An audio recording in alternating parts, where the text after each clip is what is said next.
Bonjour et bienvenue à cette vidéo où nous continuons dans cette quatrième vidéo de la série sur l'unité de l'esprit à étudier un peu ce sujet et ses conséquences en relisant le verset 3 et 4 au début du chapitre 4 d'Éphésiens.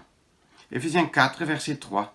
Vous appliquant à garder l'unité de l'esprit par le lien de la paix.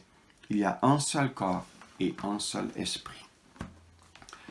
Nous nous rappelons que lorsque des croyants sont réunis au nom du Seigneur, selon Matthieu 18, verset 20, ça veut dire qu'ils sont réunis selon tout l'enseignement biblique concernant l'Assemblée de Dieu et ces principes tels que le Seigneur Jésus-Christ les a donnés à nous tous. Alors, ces quelques croyants, peut-être juste 2 ou 3, selon Matthieu 18, ne sont pas l'Assemblée de Dieu.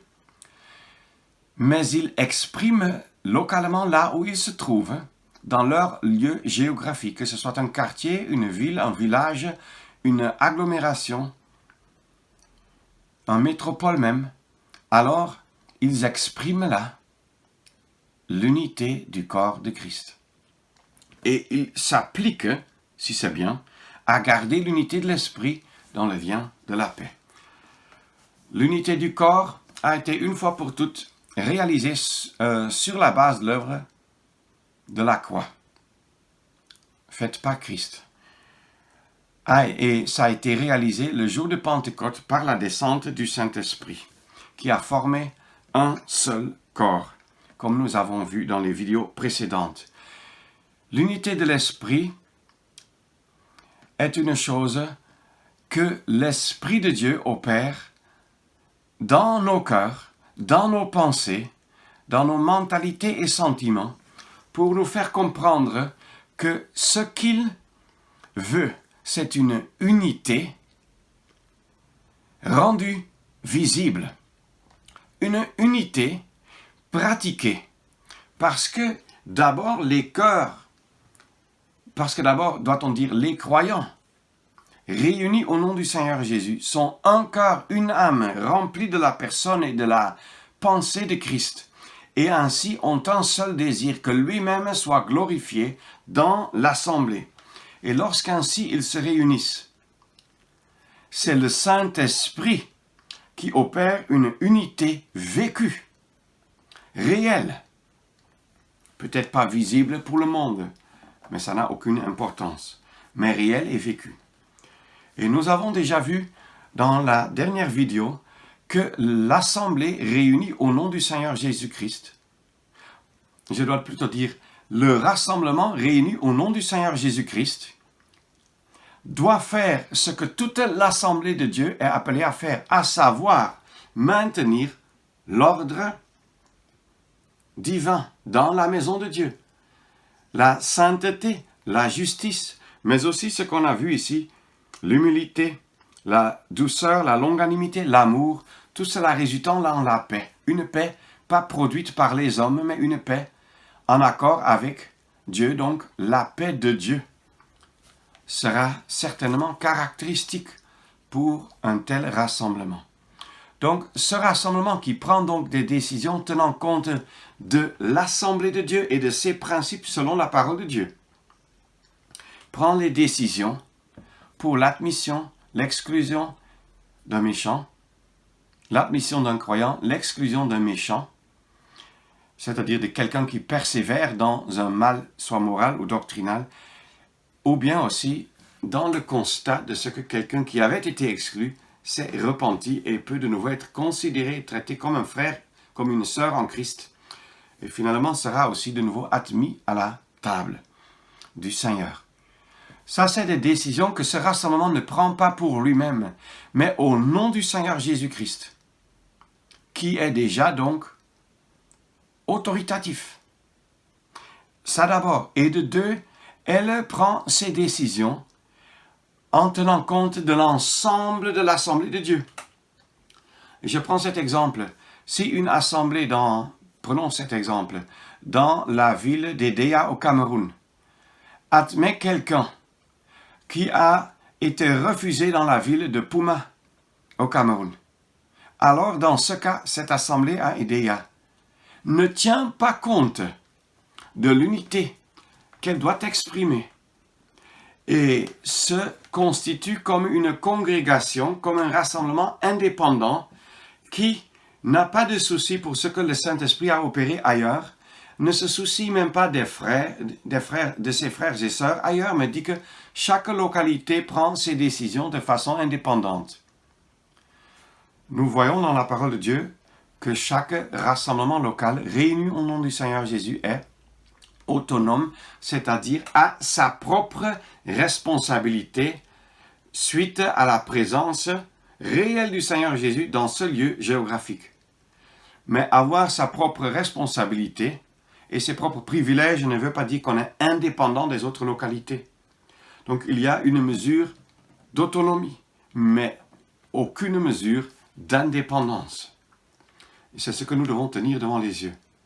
Et lorsqu'il y a des admissions ou exclusions, alors qu'on sait que des membres du corps de Christ ont de sérieux problèmes avec cela, c'est marcher dans l'indépendance, c'est mépriser l'Assemblée de Dieu. C'est s'investir d'un pouvoir qu'on dit que nous, comme Assemblée de Dieu à Édéa, nous avons la présence du Seigneur Jésus et nous décidons ce que nous voyons. Mais le simple fait de mépriser ce que le Saint-Esprit a opéré ailleurs est une chose très sérieuse.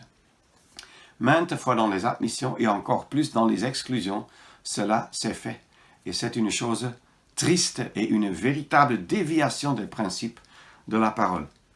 Excepté dans les cas où l'on a parlé avec les concernés et qu'ils n'ont apporté aucun argument biblique pour justifier leur façon de penser et aucun fait qui contredit ce que vous avez établi à Édéa. Mais, si tel n'est pas le cas, et Édéa n'écoute tout simplement pas ce que Puma, Boumniébel ou je ne sais pas quelle localité aurait vu devant le Seigneur, là, c'est marcher dans l'indépendance, c'est quitter le terrain biblique du rassemblement. Raison pour laquelle il est biblique de dire que il est scripturaire et selon la pensée du Seigneur Jésus-Christ et selon ce que le Saint-Esprit opère, de dire que les décisions d'assemblée prises par des rassemblements réunis au nom du Seigneur dans le monde entier ont une validité dans le monde entier. Et un rassemblement qui ne se soucie pas de ce qui a été décidé ailleurs se place hors du terrain de cette unité de l'esprit. Gardons-nous de cela. Le danger est certainement là. On parle souvent de décisions d'assemblée et je viens de décrire les 3 cas où les assemblées prennent des décisions, à savoir admission, exclusion et restauration. Il y a aussi d'autres cas. Je prends cet exemple-ci. Quelque part, des croyants sont réunis au nom du Seigneur Jésus. Je prends maintenant l'Est du Cameroun comme exemple. Je prends la ville de Bertoua et le village de Gadi comme exemple. Maintenant, peut-être, ils nouent des contacts, quelques frères nouent des contacts avec des croyants dans une petite ville qui s'appelle Doumé. Et à la fin, ils constatent, les frères de Gadi et de Bertoua constatent que les croyants qu'ils ont rencontrés à Doumé se réunissent exactement aussi comme eux, selon les principes de la parole. C'est leur vif désir donc de marcher dans la communion mutuelle. Ces frères de Bertoua et de Gadi vont alors partir dans leur rassemblement local, dans ces 2 localités, et vont alors raconter avec joie ce qu'ils ont constaté. Alors, il n'y a pas lieu de parler de décision d'assemblée, puisque Bertoua et Gadi ne règnent pas sur Doumé. On parle peut-être plus correctement de conclusion. C'est que quelques frères ont tiré la conclusion que les croyants à Doumé se réunissent selon les principes de la parole. Et maintenant, les assemblées à Bertoua et Gadi s'unissent à cette conclusion et avec joie font connaître cela. Oralement ou par écrit, ce n'est pas ça qui est important. L'important, c'est qu'il y ait des initiatives qui concernent les assemblées, qui impliquent les assemblées, mais c'est des conclusions. lorsqu'on commence en communion mutuelle à exprimer l'unité du corps du Christ. C'est une grande joie. Pourquoi cacher une telle joie? Ce ne serait pas normal. Mais ce qui est important, c'est de comprendre. Ce n'est pas à moi de voyager quelque part, voir quelques croyants. Ah, ils se réunissent selon les principes de la parole. D'accord, je me joins à eux pour ce week-end ou pour mes vacances et je romps le pain là-bas. Là, je réduis une responsabilité collective à mes analyses personnelles et ce serait marcher dans une indépendance assez flagrante. Mais réjouissons-nous. Même ces jours-ci, j'ai encore appris sur plusieurs localités en Afrique où de telles conclusions se sont faites et se sont fait alors connaître. C'est une grande joie. Mais il y a aussi l'autre côté de la médaille, chose triste, que je veux traiter dans une prochaine vidéo. Je vais encore toucher un point pratique. Quand alors des croyants commencent à se réunir, quelque part selon les principes de la parole, faut-il obligatoirement une lettre? C'est bien. Mais je crois que nous ne lisons pas dans la parole que c'est prescrit. Et nous pouvons nous imaginer qu'il y a même des situations et des circonstances sur la terre où c'est même impossible, par exemple, dans des pays de persécution. Ça, c'est un côté. L'autre côté, c'est aussi qu'il y a souvent la bonne habitude, je dis bien la bonne habitude, que si quelque part les croyants commencent à se réunir et rompre le pain à la table du Seigneur, des frères et sœurs se déplacent d'autres localités pour être avec eux. Je répète, c'est une bonne habitude puisque ça exprime la communion et la joie. Mais est-ce que c'est une condition sans laquelle ça ne peut se faire? Non. Je me rappelle un cas où dans un pays, un rassemblement a dû attendre des mois, parce que à cause de la pandémie du Covid, les frontières étaient fermées. Là, c'est douteux. Est-ce que la parole prescrit la présence des frères et sœurs d'autres localités? Non. Ce qui est pourtant évident, c'est que la communion doit être là, doit être réelle. Donc, des assemblées peut-être de l'autre côté de la frontière doivent quand même avoir la paix en ce que cette localité commence la fraction du pain en pleine communion. Si des croyants peuvent être là, c'est bon.